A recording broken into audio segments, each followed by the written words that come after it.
offensive lineman here. I have to talk to you a little bit about what's going on with offensive lines in the NFL. And one of the most difficult things, especially when I'm blogging, when I'm trying to judge how well an offensive line is doing, whether it's pass protection or run blocking or whatever, I feel like I run into a lot of difficulty telling how much is their responsibility and how much is on, the player they're trying to protect or trying to block for. Now, Chris Johnson is having an abysmal season so far, and he got frustrated, I guess, about a week ago, and he said, well, it's the line, basically, saying that they're not doing their job. So help us, first of all, if you want to give your comments on what you think is going on with Chris Johnson, I definitely welcome that. But also let me know, how do we judge offensive lines and how well they're doing? Well, there's several things that are going on with the Chris Johnson situation. And the first thing that comes to mind is here you have a situation where you have a guy who came in late. Now, this is a new offense that Chris is learning, which means there are new schemes. And we also have a lockout situation. So he wasn't there for training camp. And now you have a different kind of scheme that he's running in. So there are going to be problems there. I think there's value in his argument, even though I don't think he should be saying it. But I guess he's feeling pressure because everybody's on him about the contract, and you know how they like, the haterade is flying around. So you understand that when you get paid, you got to play. Yeah. But if you look at where he's getting tackled, 60% of the time he's getting tackled in the backfield. Yeah, he's getting stuffed. There's stuff. Exactly. Yeah. And no, not just stuff in the backfield. Somebody popping through and hitting Chris Johnson. So there is a measure of blame that certainly goes there. Right. But the other part of it is again, goes back to this offense. And I know the guy ran for 2,000 yards. Yeah. And if I'm the coach, I'm finding what he did and the schemes that they used when he ran for the 2,000 yards. Right. That's what I'm going to do. I can't say that that's exactly what is happening in Tennessee, but those are the kind of commitments, and that's the kind of research that I would do. Right. The formation, I would go back to whatever they were doing. That's what I would do. And I can't. Because these teams are saying straight out and out that when they, like Ray Lewis, when the Ravens played the Titans, Ray said, we didn't look at anybody but Chris Johnson. We studied Chris Johnson all week. That's right. Yeah. That's right. And how they're blocking and protecting for Chris Johnson. That's also vitally important. So there's some disconnect there. To me, it's understandable to a certain extent. Why? Because he wasn't there. New offense. You got to learn the offense. You got to learn the subtleties of the offense. And so when you put all of those things together, it does make sense to me why he's struggling some. But I did expect to see more explosion plays out of him. But I think they could collectively take the blame for what's going on. Okay. So talk to me a little bit about how we assign blame. Like, what do you look at? Well, you assign blame based on, in your head, number one, let's talk about, the running game. Pick up right where we left off with Chris Johnson. Okay. If guys are popping through the line and hitting the running back before he gets to the line of scrimmage, that's easy. There's line issues there. Right. You take Michael Vick or some of the quarterbacks that are out there, is that when he plants his back foot, he's having to make some kind of adjustment as soon as he plants that back foot, as opposed to looking downfield. You can assess blame from that perspective. You get a guy back to, like, for example, Big Ben does this quite often. Big Ben will pat that ball. He'll sit back there and hold that thing. And so sometimes the blame goes to him. Aaron Rodgers early on was holding on to the ball too long. And so a lot of the sacks, or you could blame half the sacks that were happening for the Green Bay Packers on Aaron Rodgers and part on the offensive line. But now Aaron is getting that ball out, and all of a sudden his sacks have been coming down. Yeah. So when you look at that situation, that's how you best judge how well a team is doing. I mean, the eye test kind of tells it all. If it's a jailbreak real quick, blame the line. Or the back, for that matter, who didn't pick up a blitz. But if you're seeing the quarterback be able to drop back, take first option, second option, third option, that ball's supposed to be out. Anything that happens after that, it's on him. Yeah. Okay. Well, that makes sense. So before I let you go, I wanted you to talk a little bit about Reggie White. Yeah. I just finally caught the Football Life documentary about his friendship with Jerome Brown, and of course, just touched my heart. It was such a good. Are you still in touch with his wife at all? No, I haven't talked to Sarah in a number of years, but Reggie was really one of the prime catalysts for us launching, what we were doing with the Put Up Your Dukes Foundation, and ultimately, I'm gonna get with Sarah on some things as we start going into some other markets.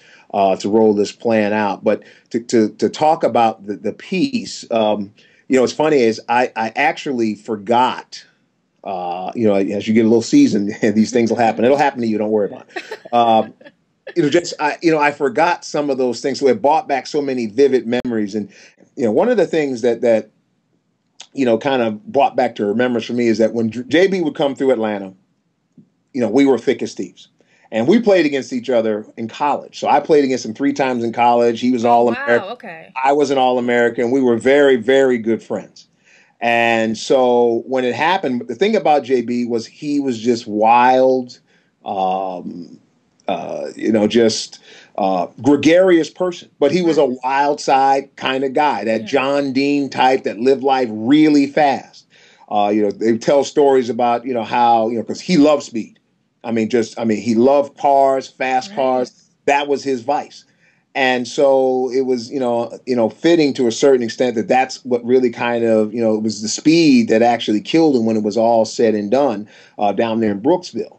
But he was a great guy, a fun guy to be around, had a great heart, and it was just really sad. And I enjoyed those clips from him joking around and Yeah, and the thing about it is, we all were kind of thick as thieves. And now Reggie was a total different situation, because I played with Reggie in Green Bay, and we had known each other over the years, but we really got a chance to, bond, so to speak, through our relationship being teammates with the Green Bay Packers. And, the thing about Reggie was the first thing that comes to mind is conviction.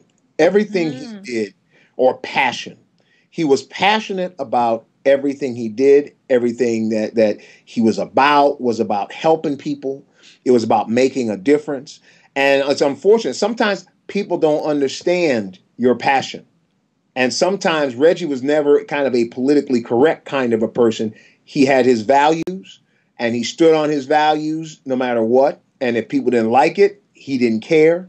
And I think that, for example, what happened when he spoke at the legislature in Green Bay, I think that got blown out of proportion. It was opening that window up for those folks who, were looking to get that gotcha. It opened that window when he meant no harm. His speech was out of love. Everything he did was out of love. And see, but you don't get that part, and especially when the media has changed now, so that there's not really a whole lot of excuse for people to not get a full sense of someone who is pretty famous. But back then, and I was very young at that time, but I didn't get.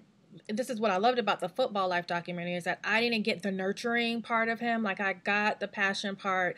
I got, I got the good heart, the good person part, but I didn't get how concerned he was about other people, that this was just coming from that kind of place. So I appreciated that. And I agree with what you're saying, that it was the sort of gotcha thing. It was taking advantage of the fact that people maybe didn't understand him as a complete person at all. Yeah, that's where we are in this day and age. Yeah. That's unfortunate. That's where we are. Is it's with the internet and the things there. Unfortunately, some people don't understand what integrity is, and they're more concerned about breaking a story and twisting and manipulating a story so that they can get their the fantasy on, so to speak. So that's kind of where we are today. Well, my last question is, what's it like being part of that fraternity of such a great time in football? I mean, I feel like I always say, basketball is a sport, tennis is a sport, football is a religion. That's my little saying. But so I guess all years of football really are great. But you played during just a really great time. Well, funny thing is, some would say that you go back to the North Dallas 40 days when it was really wild, the wild west, and you didn't have the media. I was at we kind of were at the very beginning of this media explosion that we have now.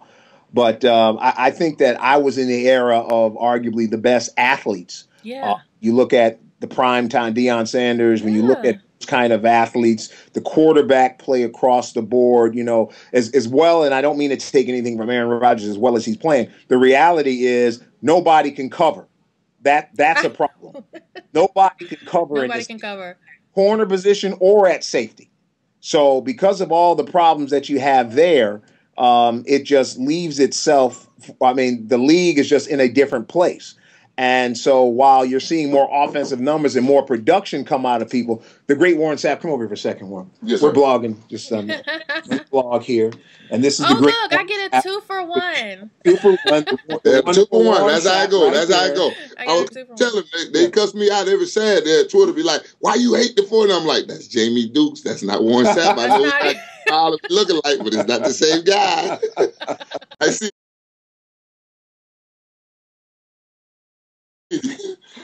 Right. So I don't know if I can handle both of y'all, so I'm glad he Well, Warren's a lot lighter on his feet than I am. A little bit. But I'm much younger looking though. Okay. I love that. Well, thank you so much. You're quite welcome. I appreciate it. This was fun. Sure, good. Anytime.